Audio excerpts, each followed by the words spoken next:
দুপুর বন্ধুরা। এখন ঘড়িতে ৩টে মতন বাজে।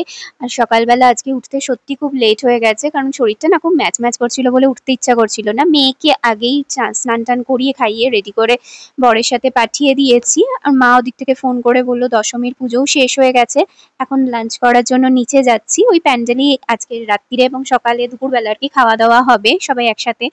আর মা সবাই ওয়েট করে আছে আমার জন্য, ওর জন্য ওখানে যাচ্ছি। আর এই যে চলে এসেছি। আজকে আমাদের লাঞ্চে আছে ভাত, ডাল, আলু ভাজা, নিরামিষে পুঁইশাক চচ্চড়ি, প্লাস কাঁটা দিয়েও পুঁইশাক চচ্চড়ি আছে, আর মাছ, চাটনি, দই। যেহেতু আমি মাছ খাই না তাই মাছ নিইনি, এই পুঁইশাক চচ্চড়ি, ডাল, আলু ভাজা দিয়েই খেয়ে নিয়েছি। দুপুরবেলা লাঞ্চ শেষ করে সকলে একটু প্যান্ডেলে বসে আড্ডা, গল্প সবকিছুই চলছিল। করতে করতে কখন সন্ধে হয়ে গেছে কারোরই খেয়াল নেই, 5টা বাজে। এখন ওপরে এসেছি, এসে রেডি ফেডি হলাম বরণের জন্য। এখন নিচে যাব, ঘড়িতে প্রায় 6টা 15-20 মতন বাজছে। নিচে চলে এসেছি। আর আজকে সকলে বাড়ির লোকই আছে, বাইরের কোনো গেস্ট বা কেউ নেই। যারা আছে 2-4 জন খুবই ক্লোজ তারা। আর এখানে এখন বাড়ির ছেলেরা ঠাকুরকে নামানোর জন্য ব্যস্ত হয়ে পড়েছে। আমাদের মানে ঠাকুরকে বাড়ির ছেলেরাই নামায়।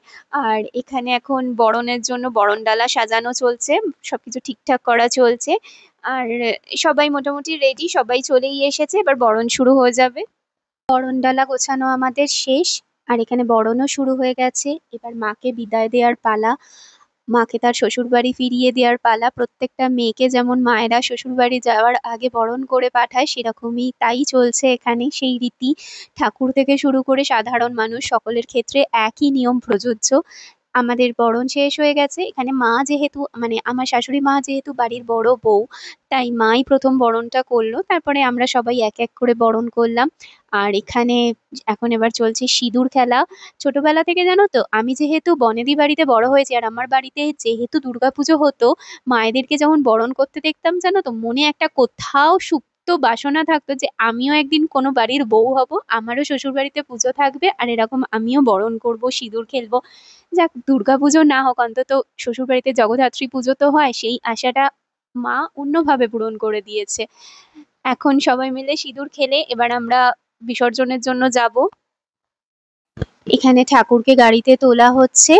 আর আমরা প্রত্যেক বছর জানো তো, বাড়ির মেয়ে বউ সকলে মিলে আমরা বিসর্জনে যাই। অনেক বাড়িতে থাকে না নিয়ম যে যেতে নেই বা চায় না। যাই হোক, আমাদের শ্বশুর বাড়িতে সেই পুরনো রীতি বা নিয়ম কোনোটাই নেই। আমরা সকলে আনন্দ করে মাকে তার শ্বশুর বাড়ি ফিরিয়ে দিতে যাই। আর এখানে এখন ঠাকুর এগিয়ে গেছে, এবার আমরা সব এক এক করে নিজেদের যে যার গাড়িতে করে যাচ্ছি মাকে বিসর্জন দিতে। চলেও এসেছি গঙ্গার ঘাটে। আর এসে দেখছি ঠাকুর পৌঁছে গেছে, আর ঠাকুরকে এখানে নামানোর জন্য লোক ভাড়া করা হয়ে গেছে, লোক তাদের ঠাকুর নামছে আর কি। আর এদিকে আমার মেয়েকে দেখো, ঠাকুরকে বিসর্জন দেওয়ার আগে নমস্কার করছে। যাই হোক, দেখে বেশ ভালোও লাগে। ওর মনেও তো কোথাও ভক্তি শ্রদ্ধা এই পুজো দেখতে দেখতে তৈরি হচ্ছে।